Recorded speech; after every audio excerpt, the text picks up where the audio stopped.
Welcome everybody to Cool Guy Reviews, the channel where we take a deep dive into movies, TV shows, pop culture, and games. And welcome back to my One Piece live action series review. Today we're going to be taking a close look at the season finale, episode 8. Now, in the last episode, we got to see Nami's backstory and got more insight on why she did what she did. With Nami breaking down, Luffy gathers the crew to assault Arlong head on. Will they succeed? We'll find out shortly. But first, I'm going to hit you guys with a spoiler warning, so if you don't want to get spoiled, please go watch the episode and come back and support this video.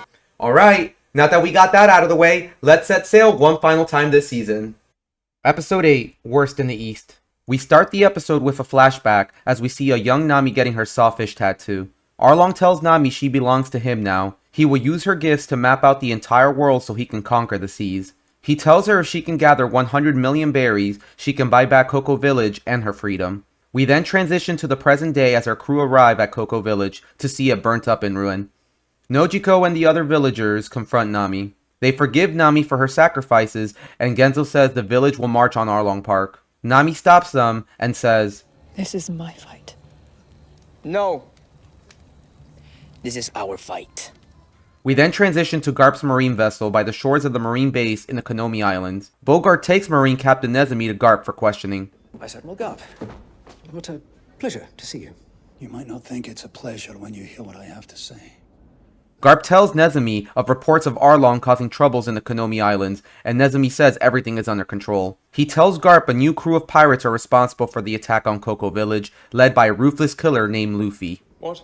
No, Cadets. that's not possible. Are you calling me a liar, boy?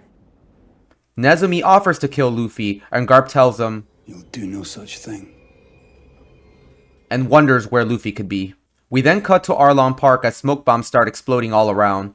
Chu wonders who could be stupid enough to attack them, then we cut to the main entrance as the door gets taken down by our crew.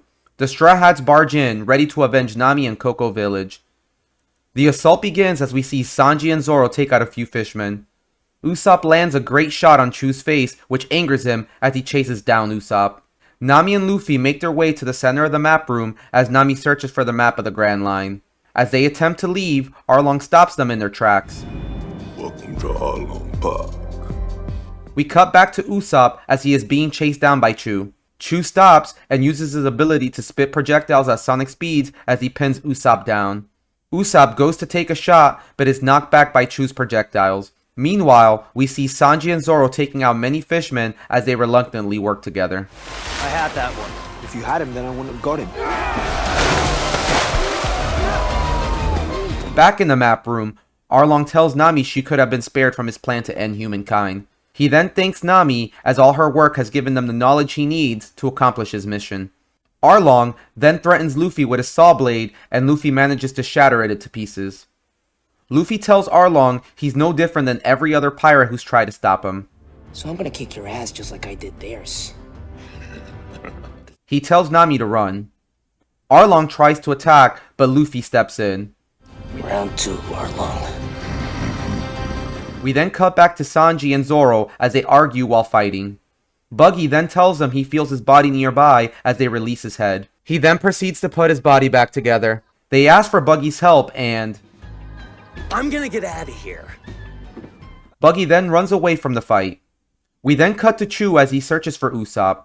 He finds Usopp's body, laying dead, covered in blood, and decides to leave. Turns out, it was one of Usopp's deceptions as he fires one of his special fire bombs at Chu's alcohol bottle. The explosion knocking Chu out and giving Usopp his first victory as a warrior. The great Captain Usopp fails another notorious villain!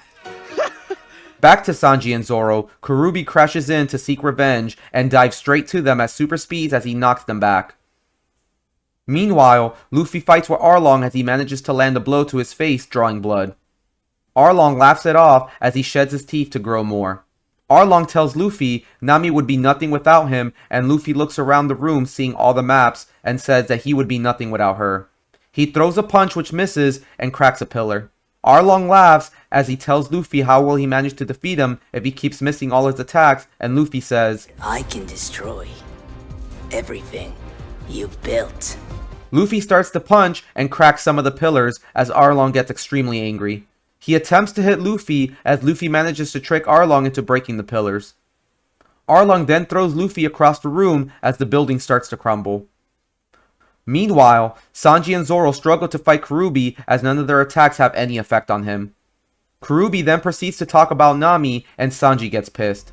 You don't ever bad mouth on me. Now you've done it. Sanji then starts to call out all his strikes as they land devastating blows, which manages to knock Kurubi out.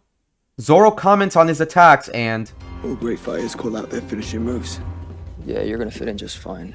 Usopp then runs in to support them, but he's late to the party as all the fishmen have been taken out. Sanji notices the building crumbling and sees Nami running out.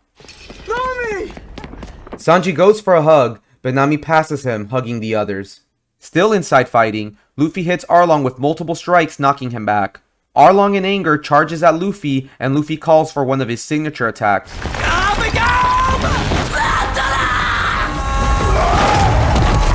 Knocking Arlong down through each floor as the building finally starts to cave into itself. Our crew watches in shock as they believe Luffy is gone. Luffy then jumps out from the debris and tells Nami she is part of the crew. Everyone laughs and smiles as they completed their mission to bring Nami back and defeated Arlong once and for all. With Arlong finally gone, Koco Village celebrates its freedom with a huge party. Sanji feeds the people as Zoro walks in for some seconds, leading to more playful banter between the two. It's the least you can do considering I saved your ass from those fishmen. What? I saved your ass. The villagers then gather around Usopp as he tells his story on how he single-handedly defeated Arlong as Luffy cheers him on. 3 cheers for Captain Usopp! We couldn't have done it without him! Usopp smiles as Garp and his marines show up to ruin the party. Garp orders Kobe to arrest them, and Kobe declines. Garp tells Kobe there will be consequences to his actions, and Helmeppo also declines. Garp yells at the others to arrest them, and they spring into action. Garp then pulls Luffy aside to speak to him. He gives Luffy one more chance to stop being a pirate and become a marine, and Luffy declines, making Garp angry. Then show me what you've got. Luffy goes for a punch and misses, as Garp sends Luffy flying with a single strike. Garp shows Luffy what marine justice looks like as Luffy attempts to hit Garp with one of his signature attacks. It fails as Garp counters Luffy's attack. Garp then warns Luffy about the dangers within the Grand Line. Luffy tells him he will find the One Piece and become the king of the pirates and starts to laugh as Garp sees a bit of Gold Roger in him. He lets him go and starts to laugh also.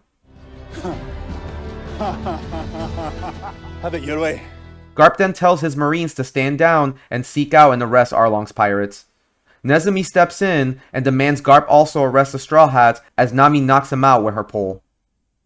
Garp then tells Luffy he knew he wouldn't join and revealed that he was just testing him. Luffy tells Garp he could have gone a little easier. Where's the fun in that? Garp then tells Luffy he's on his own, and Luffy tells Garp he's not alone because he has his friends. We then cut to Nami at her mother's grave as she apologizes for everything. Nojiko overhears and asks Nami about her arm as she has replaced Arlong's sawfish tattoo with an orange pinwheel to signify her freedom. They finally rekindle their sisterhood. We then cut to Luffy, who is enjoying an orange as Kobe stops by to see him. Kobe then gives Luffy a gift, his first bounty poster, and Luffy celebrates. Yeah!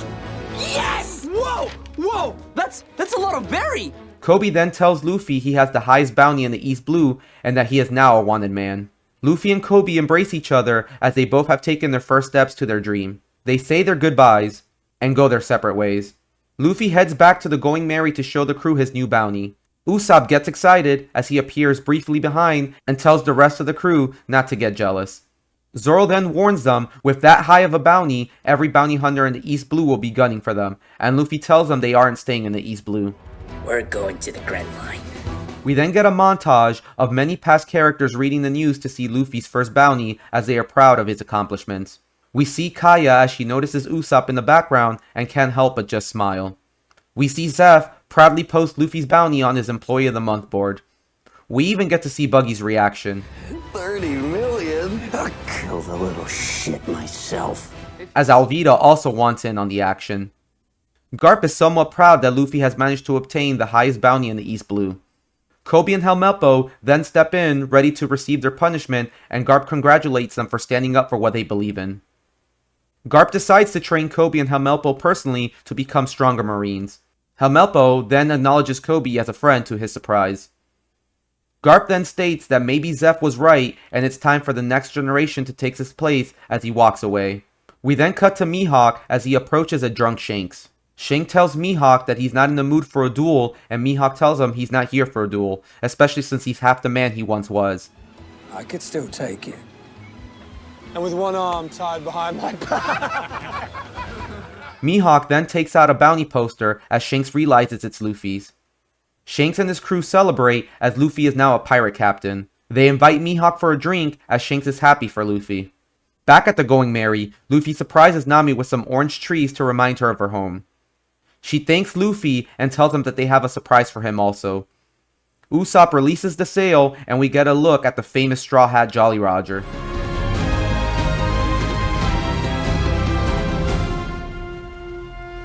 Luffy can't help but celebrate as they set sail for the Grand Line. Luffy then gathers the crew for a cast-off ceremony. They go one by one stating their dreams. Sanji says he wants to find the All Blue. Luffy says he will become the king of the pirates. Zoro says he will become the world's greatest swordsman.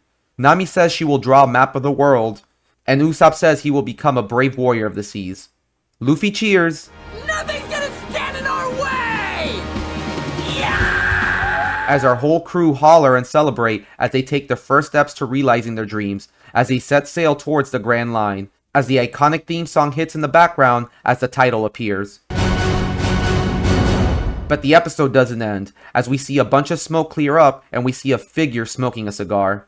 He takes the tip and burns Luffy's bounty as the season comes to an end. And that was episode 8, the season finale of One Piece, and what an amazing journey they just took us through.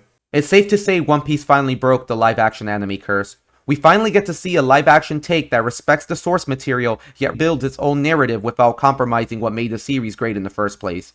And what makes One Piece great is its wonderful characters and amazing world building. Speaking of characters, there's not enough time I can give to give praise to all the amazing work the cast did. They perfectly nailed each aspect of their respective characters to a T. Inaki Godoy's infectious personality is perfect for Luffy. I can see why he was personally hand-chosen by Oda for the role. Emily Rudd really brought it with all her emotional scenes, as Mackenyu flawlessly portrayed Zoro's fighting capabilities doing all of his own stunts. Taz Skylar really embodies Sanji's essence as he actually learned how to cook like a pro and even cooked meals for the production crew as they filmed. And let's not forget about the great Captain Usopp, Jacob Romero Gibson. We could not have gotten a better choice to play Usopp's witty personality. Vincent Reagan commanded every scene as Garp, and Jeff Ward stole every scene as Buggy. I forgot to credit Michael Dorman in the first episode, but his portrayal of the Pirate King Gold Roger was excellent. Morgan Davies and Aidan Scott as Kobe and Helmelpo were great casting choices also, as they brought those characters to life. Peter Gadoo as Shanks and Stephen Ward as Mihawk were great also, as they will play important roles going forward. With so many great characters and even better writing, it's no wonder One Piece has captivated the world, making it one of Netflix's biggest hits. Netflix has already announced they will move forward with Season 2, and after teasing us with Captain Smoker at the end, I, like many other fans, cannot wait for it. I can honestly talk about this show for hours, so I'm going to leave you guys with this. What an amazing journey they just took us through. I cannot be more excited for the future of this show. So I'm going to give Episode 8 of One Piece a 9.5 out of 10. Oh, hi there everybody. Future me speaking. Now, after editing the video, I realized I didn't give the season a proper score, so here we go. After tallying up all the episodes, I'm going to give Season 1 of One Piece an 8.5 out of 10. Alright, back to the video. If you enjoyed the video, please hit the like button and subscribe for more content just like this. And remember to comment down below and let me know your thoughts on the season finale. I'll probably make a separate video at some point talking about Season 2. But until then, I'll see you guys on the next one. Just remember not to mess with the Straw Hats, because they don't play around.